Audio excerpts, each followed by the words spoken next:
BPSC maker के इस नए एपिसोड में आप सभी का स्वागत है। आज के इस वीडियो में 4 दिसंबर 2022 से संबंधित बिहार करंट अफेयर्स और साथ ही राष्ट्रीय और अंतर्राष्ट्रीय घटनाओं से करंट अफेयर्स के जितने भी प्रश्न बनेंगे संबंधित सारी जानकारी आपको विस्तार पूर्वक दिया जाएगा। और एक जानकारी यहाँ पर यह दे दूं कि जितने भी छात्र इस श्रृंखला के साथ पहली बार जुड़े हैं, आपको ध्यान रखना है कि इस सीरीज के सारे वीडियो पीडीएफ नोट्स आदि आपके बिहार के सभी प्रतियोगी परीक्षाओं के दृष्टिकोण से अति महत्वपूर्ण है। तो रेगुलर बेसिस पर यहाँ पर आप बने रहकर तैयारी को बेहतर कर सकते हैं। 2022 की बात करें तो 2022 में अक्टूबर 2022 तक का मंथली नोट्स जो आता है करंट अफेयर्स का वो प्रोवाइड किया जा चुका है। नवंबर वाला अभी पेंडिंग है, ये जल्द ही आपको मिल जाएगा। आप यहाँ पर इस बात का ध्यान रखेंगे, ये सारे नोट्स या फिर पीडीएफ आपको बीपीएससी मेकर ऐप पर मिल जाएगा। एप्लीकेशन को प्ले स्टोर से डाउनलोड कीजिए, तमाम चीजें वहां पर उपलब्ध है। अब यहाँ पर हम आ चुके हैं पिछले वीडियो के प्रश्न पे। ये प्रश्न आपसे पिछले वीडियो में पूछा गया था। ये प्रश्न था कि हाल ही में लोकगीत गायिका मैथिली ठाकुर को बिहार खादी का ब्रांड एम्बेसडर बनाया गया है। बताएं कि वे बिहार के किस जिले की रहने वाली है। इस प्रश्न का हमारा राइट आंसर था ऑप्शन नंबर सी, यानी कि बिहार के मधुबनी। ऑप्शन नंबर सी यहाँ पर इस प्रश्न का राइट आंसर होगा। कोशिश कीजिए कि जो भी प्रश्न आप लोगों से पूछे जाते हैं आप लोग से कमेंट बॉक्स में लिखें और सारी जानकारी विस्तार पूर्वक लिखें। अभी जो रिसेंटली बीपीएससी एग्जाम आयोजित हुआ था वहां पर पूछा गया था कि बिहार खादी के ब्रांड एम्बेसडर कौन है। तो प्रश्न के आधार पर जो उसका राइट आंसर था यह था मनोज तिवारी। हालांकि मनोज तिवारी से पहले बिहार खादी के ब्रांड एम्बेसडर थे पंकज त्रिपाठी, लेकिन मौजूदा समय की बात करें तो मौजूदा समय में नई ब्रांड एम्बेसडर बनी है मैथिली ठाकुर, जो कि मधुबनी की रहने वाली है। तो इस तरह से चीजों को आपको ध्यान रखना है। आपको ध्यान इस बात का भी रखना है कि हमारे जितने भी स्टडी मटेरियल और नोट्स हैं वो आप बीपीएससी मेकर ऐप के थ्रू डाउनलोड कर पाएंगे। एक महत्वपूर्ण जानकारी आपको दे दूं कि जितने भी छात्र एप्लीकेशन पर 68वीं वाले प्री स्पेशल कोर्स को ज्वाइन किए हुए हैं, तो इस कोर्स के अंतर्गत ये तमाम जो नोट्स आप यहाँ पर देख रहे हैं वो सभी अपडेट किए जा चुके हैं। तो जितने भी छात्र मेंबरशिप लिए हुए हैं ये तमाम पीडीएफ फाइल्स को वहां से आप डाउनलोड कर पाएंगे। और रही बात यहाँ पर टेस्ट सीरीज की, तो टेस्ट सीरीज की जो 62 दिनों की श्रृंखला है 62 टेस्ट की, तो ये भी इसमें इंक्लूड है। इस टेस्ट सीरीज के माध्यम से आप अपनी तैयारी का सही तरीके से आकलन कर सकते हैं। आपको ध्यान रखना है कि इस 62 दिनों के टेस्ट सीरीज प्लान में आपका 62 टेस्ट शामिल है, जिसमें कि फुल लेंथ टेस्ट की बात करें तो ये है 50 और सेक्शनल टेस्ट जो होने वाला है करंट अफेयर्स का ये है 12। कुल मिलाकर आपका यहाँ पर 62 टेस्ट शामिल है। और अगर हम बात करें एग्जाम की तो 68वीं बीपीएससी प्रारंभिक परीक्षा जो प्रस्तावित है ये 12 फरवरी 2023 को प्रस्तावित है। आप इस टेस्ट सीरीज को या फिर इस कोर्स को जरूर ज्वाइन कीजिए। यहाँ से आपकी तैयारी का सही तरीके से आकलन होगा। आप ये जान पाएंगे आगामी एग्जाम के दृष्टिकोण से आप कितने प्रिपेयर हैं। रही बात यहाँ पर इस टेस्ट सीरीज की, तो इसमें अब तक 3 टेस्ट आपको प्रोवाइड किए जा चुके हैं। हालांकि आप कभी भी इसे ज्वाइन करेंगे तो प्रीवियस जो भी सेट आपका छूट चुका है वो भी यहाँ पर आपको मिल जाएगा। प्रत्येक दिन आपका एक टेस्ट अरेंज है, ये प्रत्येक दिन शाम के 7 बजे आयोजित होता है। तो आप लोग चाहें तो इसमें जरूर ज्वाइन कर सकते हैं। ऑलरेडी हजारों विद्यार्थी इसमें ज्वाइन कर चुके हैं। तो यहाँ से आपकी तैयारी का एकदम से सही आकलन होने वाला है। सारी जानकारी यहाँ पर दी गई है। कोई शिकायत हो, कोई समाधान हो, कोई राय चाहिए तो आप यहाँ पर इस नंबर पर हमसे संपर्क कर सकते हैं। चलिए अब यहाँ पर हम आ चुके हैं आज के इस वीडियो के पहले प्रश्न पे, जो कि अति महत्वपूर्ण प्रश्न है। ये प्रश्न की हाल ही में 3 दिसंबर को भारत के प्रथम राष्ट्रपति डॉक्टर राजेंद्र प्रसाद की जयंती मनाई गई है। पूछा गया कि बताएं कि निम्न में से उनका जन्म बिहार में कहां हुआ था। तो सभी विकल्पों पर जब आप नजर डालेंगे तो इसका जो राइट आंसर आपको दिखेगा ये होगा ऑप्शन नंबर सी, यानी कि सिवान जिले के जीरादेई में इनका जन्म हुआ था। अब इनसे संबंधित कई सारी जानकारी है, जैसे कि पहला पॉइंट है कि डॉक्टर राजेंद्र प्रसाद महात्मा गांधी के प्रिय शिष्यों में से एक थे। उनका जन्म सिवान जिला मुख्यालय से करीब 14 किलोमीटर की दूरी पर स्थित जीरादेई ग्राम में या फिर जीरादेई गांव में 3 दिसंबर 1884 को हुआ था। ये जीरादेई जो गांव है ये सिवान जिले के अंतर्गत आता है। अगर आपसे जिला पूछा जाए एग्जाम में तो आप ध्यान रखेंगे सिवान जिले में इनका जन्म हुआ था 3 दिसंबर 1884 को। अभी हाल ही में 3 दिसंबर को इनकी जयंती मनाई गई है। अब यहाँ पर इनसे संबंधित कई सारे फैक्ट और भी है, जैसे कि हमारा इसमें अगला इंपॉर्टेंट पॉइंट है कि वे 26 जनवरी 1950 को भारत के प्रथम राष्ट्रपति बनाए गए थे। यहाँ पर नोट कीजिएगा 26 जनवरी 1950 को डॉक्टर राजेंद्र प्रसाद भारत के प्रथम राष्ट्रपति बनाए गए थे। और फिर इसके बाद पुनः 1957 में फिर से राष्ट्रपति चुनाव हुए, जिनमें कि दोबारा से राजेंद्र प्रसाद राष्ट्रपति चुने गए। और यह भारत के इतिहास में पहली बार था, इसी पॉइंट को यहाँ पर लिखा गया कि यह देश में पहली बार था जब एक ही इंसान को 2 बार लगातार राष्ट्रपति चुना गया था। ये बहुत इंपॉर्टेंट पॉइंट है, नोट कर लीजिएगा। हमारे यहाँ पर अगला पॉइंट है कि 28 फरवरी 1963 को डॉक्टर राजेंद्र प्रसाद का निधन हो गया। साथ साथ यहाँ पर एक और पॉइंट है कि उनकी स्मृति में पटना में राजेंद्र स्मृति संग्रहालय का निर्माण कराया गया है। तो ये सारी बातें यहाँ से आपको ध्यान रखना है। इनकी जो मृत्यु हुई थी सदाकत आश्रम पटना में हुई थी। नोट कीजिएगा, ये बिहार के सिवान के रहने वाले थे। चलते हम यहाँ पर अगले प्रश्न पे, लेकिन उससे पहले यहाँ पर विकल्पों पर अगर हम नजर डालें तो विकल्प नंबर ए में हमने लिखा है मुरली भरहवा। ये भी प्रश्न एग्जाम में पूछे हुए प्रश्न है। मुरली भरहवा की बात करें तो इसके बारे में आपको ध्यान रखना है कि राजकुमार शुक्ल मुरली भरहवा के रहने वाले थे। राजकुमार शुक्ल की बात करें तो 1916 में कांग्रेस के अधिवेशन में, जो कि लखनऊ में आयोजित हुआ था, तो गांधी जी को चंपारण आने के लिए इन्होंने ही आमंत्रित किया था। ये किसान नेता थे, ध्यान रखिएगा। इनका जो जन्म स्थान है ये है मुरली भरहवा। ये एग्जाम में पूछा गया प्रश्न है। जबकि हम बात करें औराई हिंगना की, तो औराई हिंगना में बिहार का पहला मंकी पार्क स्थापित किए जाने की घोषणा बिहार सरकार के द्वारा की गई है। और ये औराई हिंगना जो ग्राम है ये अररिया जिले के अंतर्गत आता है और यहीं पर महान साहित्यकार फणीश्वर नाथ रेणु का जन्म हुआ था। ये सारी बातें हमने आपको इसी श्रृंखला के अंतर्गत विस्तार पूर्वक बतलाया है। अब यहाँ पर हम आ चुके हैं दूसरे प्रश्न पे। ये हमारा दूसरा प्रश्न है कि हाल ही में 5 दिसंबर से 9 दिसंबर 2022 तक पाटलिपुत्र स्पोर्ट्स कॉम्प्लेक्स पटना में कौन से जूनियर नेशनल सेफक टकरा चैंपियनशिप का आयोजन किया जाएगा। तो नवीनतम घोषणा के आधार पर जो इसका संस्करण होगा, आपको ध्यान रखना, ये 26वां संस्करण होगा। तो ऐसे में ऑप्शन नंबर डी यहाँ पर इस प्रश्न का राइट आंसर है। आपको ध्यान रखना कि 26वीं जूनियर नेशनल सेफक टकरा चैंपियनशिप 2022 का आयोजन 5 से 9 दिसंबर 2022 तक पाटलिपुत्र स्पोर्ट्स कॉम्प्लेक्स कंकड़बाग पटना में किया जाएगा। नोट करना है आपको, ये 26वां संस्करण इसका होने वाला है। चलते हम यहाँ पर अगले प्रश्न पे। हमारा अगला है तीसरा प्रश्न। ये प्रश्न है कि हाल ही में नागालैंड में हॉर्नबिल महोत्सव के 23वें संस्करण का आयोजन किया गया। बताएं कि इस वर्ष इसकी थीम क्या है। बहुत बहुत इंपॉर्टेंट है। हॉर्नबिल महोत्सव के बारे में प्रश्न एग्जाम में पूछे गए हैं कई बार। इस प्रकार से भी पूछा गया कि हॉर्नबिल महोत्सव किस राज्य में मनाया जाता है। अब यहाँ पर हम इस प्रश्न के राइट आंसर की बात करें, 2022 में जो इसका 23वां संस्करण आयोजित हुआ है, इसका थीम है दिस इज नागालैंड, यानी कि ऑप्शन नंबर बी यहाँ पर इस प्रश्न का राइट आंसर हो जाएगा। अब यहाँ पर आपको इस प्रश्न की कंप्लीट जानकारी दे दूं कि हाल ही में भारत के 14वें उपराष्ट्रपति श्री जगदीप धनखड़ ने नागालैंड के किसामा में हॉर्नबिल महोत्सव के 23वें संस्करण का उद्घाटन किया है। और यहाँ पर इसमें अगला पॉइंट है कि हॉर्नबिल महोत्सव राज्य की गहरी परंपराओं और समृद्ध सांस्कृतिक विरासत को प्रदर्शित करने के लिए नागालैंड सरकार का वार्षिक पर्यटन प्रचार कार्यक्रम है। यहाँ पर इसके बारे में लिखा गया कि हॉर्नबिल महोत्सव आखिर क्या है, तो शॉर्ट में भी आप याद रख सकते हैं कि यह राज्य सरकार की वार्षिक पर्यटन प्रचार कार्यक्रम है, जो कि राज्य की परंपरा और समृद्ध सांस्कृतिक विरासत को प्रदर्शित करता है। वहीं भी हमारा अगला पॉइंट है, इसके आयोजन की हम बात करें तो 1 से लेकर के 10 दिसंबर 2022 तक ये 10 दिवसीय आयोजन है। हम बात करें इसके थीम की, तो 23वें संस्करण की थीम है दिस इज नागालैंड। ये बहुत इंपॉर्टेंट है, एग्जाम में पूछे जा सकते हैं। अब यहाँ पे देखिए एक्स्ट्रा फैक्ट में हम बात करें नागालैंड की स्थापना की, तो नोट करना है आपको, नागालैंड की स्थापना 1 दिसंबर 1963 को भारत के 16वें राज्य के रूप में की गई थी। और नागालैंड में जिलों की संख्या की बात करें तो मौजूदा समय में यहाँ पर 11 जिले हैं नागालैंड में। हमारा अगला पॉइंट है 2011 की जनगणना से संबंधित, और ये पॉइंट को आप VVI पॉइंट में शामिल करेंगे। तो ये पॉइंट है कि 2011 की जनगणना के अनुसार नागालैंड की जनसंख्या वृद्धि दर नकारात्मक रही थी, यानी कि नेगेटिव रही थी। बहुत बहुत इंपॉर्टेंट है, ये सारी बातें आप नोट कर लीजिएगा। अब चलते हम यहाँ पर अगले प्रश्न पे। तो ये अगला चौथा प्रश्न है कि निम्नलिखित में से किस राज्य सरकार ने प्रसून्न जोशी को राज्य का ब्रांड एम्बेसडर बनाया है। बहुत इंपॉर्टेंट है, प्रसून्न जोशी को अभी हाल ही में उत्तराखंड राज्य का ब्रांड एम्बेसडर बनाया गया। तो इस प्रश्न का हमारा right answer option number B. यहाँ पर प्रसून्न जोशी को आप इस तस्वीर में देख सकते हैं, और जो इस तस्वीर में आप देख रहे हैं ये उत्तराखंड के मुख्यमंत्री पुष्कर सिंह धामी है। ये उत्तराखंड के 12वें मुख्यमंत्री हैं, मई 2022 में बने हैं। अब यहाँ पर इनसे संबंधित हमारा पहला पॉइंट है कि उत्तराखंड सरकार ने हाल ही में उत्तराखंड के ही प्रसून्न जोशी को अपना ब्रांड एम्बेसडर बनाया है।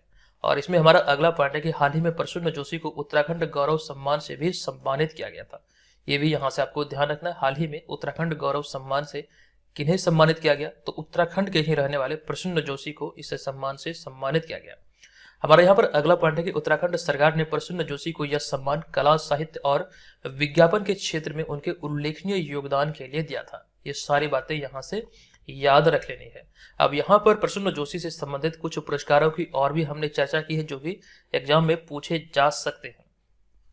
तो इसमें हमारा अगला पॉइंट है कि 2007, 2008 और 2014 में सर्वश्रेष्ठ गीतकार का फिल्म फेयर पुरस्कार के साथ साथ ही 2015 में भारत सरकार द्वारा चौथे सर्वोच्च सम्मान पद्मश्री से भी उन्हें सम्मानित किया जा चुका है। ये सारी बातें इंपॉर्टेंट है।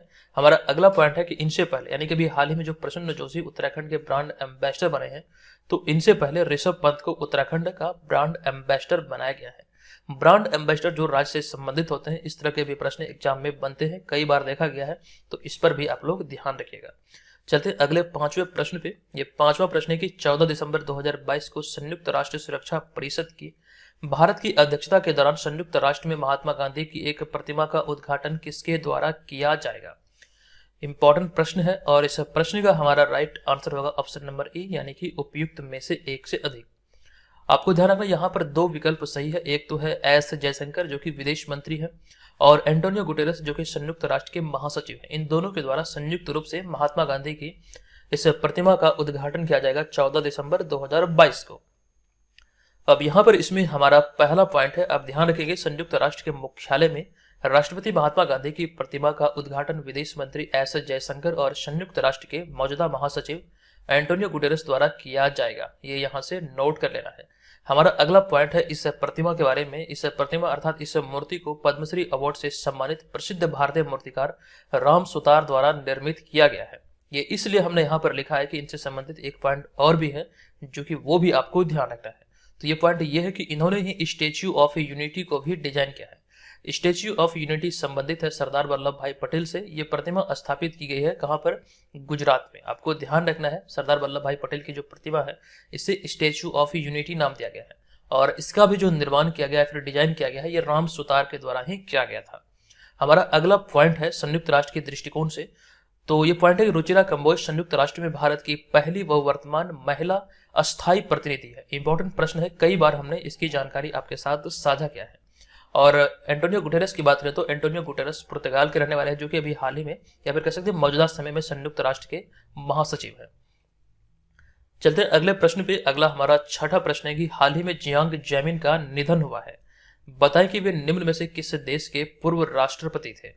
इस प्रश्न का हमारा राइट आंसर हो जाएगा ऑप्शन नंबर सी, यानी कि वे चीन के पूर्व राष्ट्रपति थे। ऑप्शन नंबर सी यहाँ पर इसका राइट आंसर हो जाएगा। अब यहाँ पर आपको जानकारी दे दूं कि 96 साल की उम्र में चीन के पूर्व राष्ट्रपति जियांग जेमिन का निधन हो गया है। और राष्ट्रपति की बात करें तो उन्होंने राष्ट्रपति पद का पदभार 1989 यानी कि 1989 में संभाला था। अभी हाल ही में इनका निधन हुआ है 96 वर्ष की उम्र में। अब यहाँ पर इनसे संबंधित कई सारी जानकारी है जो कि इंपॉर्टेंट है। जैसे कि यहाँ पर हमारा अगला पॉइंट है, इन्हीं के शासनकाल में 2001 में चीन विश्व व्यापार संगठन में शामिल हुआ था। विश्व व्यापार संगठन की बात करें तो इसका मुख्यालय स्विट्जरलैंड जेनेवा में है।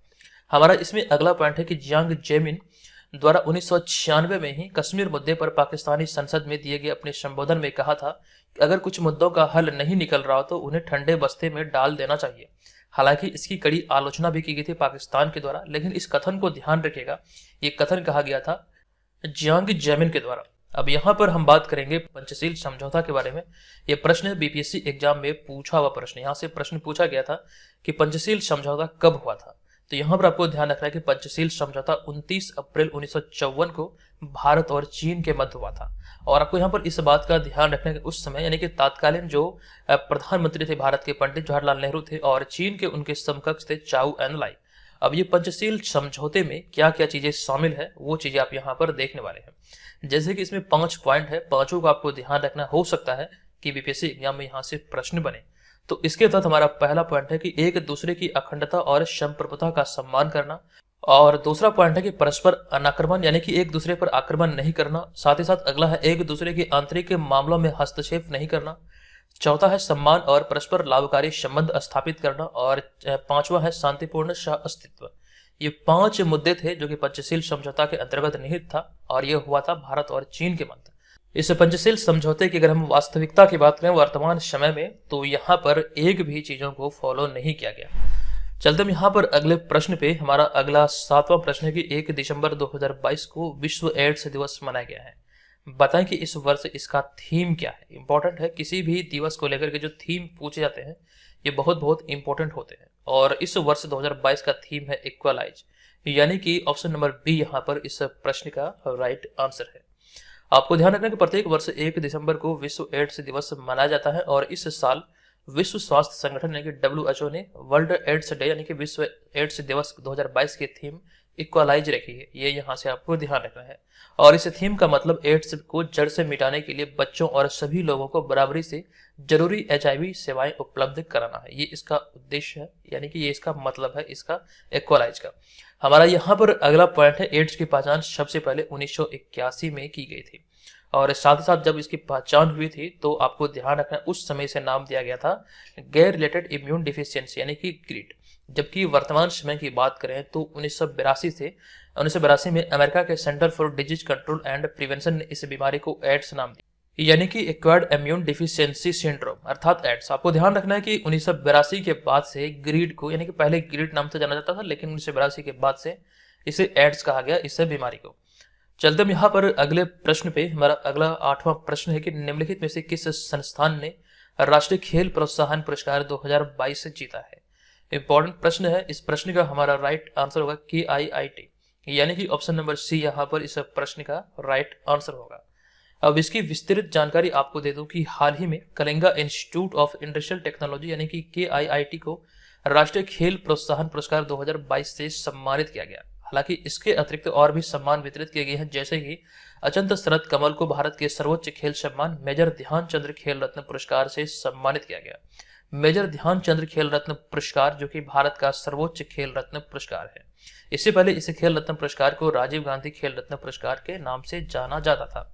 इसमें हमारा एक और पॉइंट है कि साथ ही 25 खिलाड़ियों को 4 साल की अवधि में लगातार अच्छा प्रदर्शन करने के लिए अर्जुन पुरस्कार से सम्मानित किया गया। एक और पॉइंट है कि भारतीय क्रिकेट टीम के कप्तान रोहित शर्मा के कोच दिनेश लाड को लाइफ टाइम कैटेगरी में द्रोणाचार्य पुरस्कार से सम्मानित किया गया। हालांकि इसकी जानकारी हमने आपको, ये जो खिलाड़ियों को जो सम्मान मिला है अर्जुन पुरस्कार, ये तमाम जानकारी हमने आपको विस्तृत तौर पर दिया है। चलते हैं यहाँ पर अगले 9वें प्रश्न पे। ये प्रश्न है कि निम्नलिखित में से किसके द्वारा हिमालयी याक को खाद्य पशु के रूप में मान्यता दी गई है। इंपॉर्टेंट प्रश्न है और इस प्रश्न का राइट आंसर होगा ऑप्शन नंबर बी, यानी कि FSSAI। आप यहाँ पर हिमालयी याक को आप इसे तस्वीर में देख सकते हैं। अब यहाँ पर इसकी जानकारी दे दूं, आपको ध्यान रखें कि FSSAI की स्थापना अगस्त 2011 में हुई थी और यह स्वास्थ्य और परिवार कल्याण मंत्रालय के अंतर्गत आता है। और इसके साथ आपको ध्यान रखना कि FSSAI का जो फुल फॉर्म होता है ये होता है food safety and standard authority of India. तो इसका चौथा फूड लैब का उद्घाटन हाल ही में बिहार के रक्सौल में केंद्रीय मंत्री मनसुख मंडाविया द्वारा किया गया था। ये जानकारी हमने आपको दिया था। इसका जो चौथा फूड लैब है ये रक्सौल बिहार में खुला है। इससे पहले जो 3 फूड लैब स्थापित हैं, आपको ध्यान रखना है पूरे भारत में ये कोलकाता, गाजियाबाद और मुंबई में स्थापित था, लेकिन चौथा खुला है बिहार के रक्सौल में। साथ साथ यहाँ पर बात है FSSAI की, तो इसके बारे में एक जानकारी हमने ये भी यहाँ पर लिखा है कि सितंबर 2022 में, हाल ही का ये करंट अफेयर्स का प्रश्न है, सितंबर 2022 में उत्तर प्रदेश के फर्रुखाबाद जिले के फतेहगढ़ सेंट्रल जेल के खाने को भारतीय खाद्य सुरक्षा और मानक प्राधिकरण यानी कि FSSAI द्वारा 5 स्टार रेटिंग प्रदान की गई है। ये चीजें यहाँ से आपको ध्यान रखना है। तो ये 10वां प्रश्न है कि निम्नलिखित में से किसने हाल ही में नए राजस्व सचिव के रूप में कार्यभार संभाला है। तो इस प्रश्न का राइट आंसर होगा संजय मल्होत्रा, यानी कि ऑप्शन नंबर सी यहाँ पर इस प्रश्न का राइट आंसर हो जाएगा। अब यहाँ पर आपको जानकारी दे दूं कि वरिष्ठ नौकरशाह व राजस्थान कैडर के 1990 बैच के IAS अधिकारी संजय मल्होत्रा ने हाल ही में वित्त मंत्रालय के राजस्व विभाग में सचिव का पदभार ग्रहण किया है।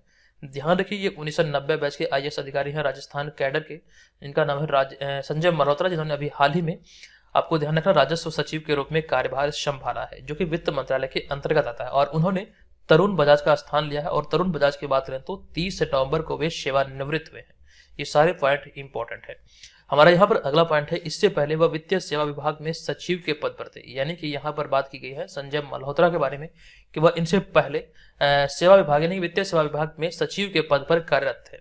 अब यहाँ पर हमारा अगला पॉइंट है जो कि अति महत्वपूर्ण है, आप इस पॉइंट को इंपॉर्टेंट पॉइंट में रखेंगे। ये पॉइंट है कि निर्मला सीतारमण भारत की पहली पूर्णकालिक महिला वित्त मंत्री है। हालांकि इंदिरा गांधी की बात करें तो प्रधानमंत्री पद पर रहते हुए अतिरिक्त कार्यभार के रूप में उन्होंने वित्त मंत्रालय को भी संभाली थी। ये यहाँ से ध्यान रखिए। अगर हम बात करें स्वतंत्र पूर्णकालिक रूप से, यानी कि जो पहली वित्त मंत्री है ये है निर्मला सीतारमण। महिला वित्त मंत्री की यहाँ पर बात किया जा रहा है। पहली पूर्णकालिक वित्त मंत्री आपको ध्यान रखना है कौन है, तो निर्मला सीतारमण है। महिला कैटेगरी की यहाँ पे मैं बात कर रहा हूँ, ये इंपॉर्टेंट है, नोट कर लीजिएगा। अगला हमारा होगा 11वां प्रश्न। ये प्रश्न की हाल ही में कहाँ सुदर्शन प्रहार अभ्यास का आयोजन किया गया है। इस प्रश्न का हमारा राइट आंसर होगा ऑप्शन नंबर ए यानी कि राजस्थान। अब यहाँ पर आपको जानकारी दे दूं कि सुदर्शन प्रहार अभ्यास का आयोजन हाल ही में राजस्थान के जैसलमेर की रेतीली जमीन में किया गया और इस अभ्यास की बात करें तो इस युद्धाभ्यास में थल सेना, वायुसेना और बीएसएफ के जवान शामिल थे। तो ये यहाँ से नोट कीजिएगा। नेक्स्ट पॉइंट है राजस्थान से संबंधित कि अप्रैल 2022 में डीआरडीओ ने राजस्थान के टैंक रोधी निर्देशित मिसाइल हेलिना का सफल परीक्षण किया था। डीआरडीओ ने राजस्थान से, आपको ध्यान रखना, टैंक रोधी निर्देशित मिसाइल हेलिना का सफल परीक्षण किया था। नेक्स्ट पॉइंट है कि राजस्थान के उदयपुर में 4 से 7 दिसंबर 2022 तक भारत की पहली G20 शेरपा बैठक आयोजित की जा रही है। ये यहाँ से नोट कीजिएगा। अगला 12वां प्रश्न है कि ग्लोबल प्राइम सिटी इंडेक्स में मुंबई निम्नलिखित में से कौन से स्थान पर रहा है? तो मुंबई इसमें रहा है 22वें स्थान पर। तो ऐसे में ऑप्शन नंबर सी यहाँ पर इस प्रश्न का राइट आंसर हो जाएगा। आपको जानकारी दूं कि नाइट फ्रैंक के अनुसार प्रीमियम आवासीय संपत्तियों की वार्षिक मूल्य प्रशंसा को मापने वाले वैश्विक सूचकांक में मुंबई 22वें स्थान पर रहा है पूरे विश्व में। और इसमें आपको ध्यान रखना, मुंबई की बात हुई तो मुंबई के बारे में यहाँ पर हमने जानकारी दिया कि हाल ही में माइक हैंके ने मुंबई में अमेरिका के नए महावाणिज्य दूत के रूप में कार्यभार संभाला है। तो ये यहाँ से नोट कर लेना। आपको चलते हम यहाँ पर आज के इस वीडियो की प्रश्न की ओर, लेकिन उससे पहले जो 68वीं के बारे में हमने आपको जानकारी दिया था और साथ ही साथ टेस्ट सीरीज के बारे में, तो आप लोग चाहें तो इसे जरूर ज्वाइन कीजिएगा। निसंदेह ये आपके लिए बहुत बहुत इंपॉर्टेंट होने वाली है। अब यहाँ पर हम आज के इस वीडियो के प्रश्न पे, ये प्रश्न की दिल्ली में आयोजित 65वीं national junior national shooting championship 2022 में महिलाओं के निशानेबाजी ट्रैप प्रतिस्पर्धा में बिहार की श्रेयसी सिंह ने कौन सा पदक जीता है? संबंधित सारी जानकारी हमने आपको दिया है। बताएं इस प्रश्न का राइट आंसर क्या होगा। कोशिश कीजिए कि जो भी प्रश्न आप लोग लिखें सारी जानकारी वहां पर विस्तार पूर्वक लिखें। विस्तार से लिखने का फायदा ये होता है कि चीजों को आप लंबे समय तक याद रखने में सक्षम हो पाते हैं। तो दोस्तों आज की इस वीडियो में इतना ही। मिलेंगे नेक्स्ट वीडियो में। अगर आपको लगे कि ये वीडियो आपके लिए हेल्पफुल रहा तो प्लीज वीडियो को लाइक करें और चैनल को सब्सक्राइब करके हमें सपोर्ट जरूर करें। चलिए मिलेंगे नेक्स्ट वीडियो में। तो धन्यवाद। जय हिंद।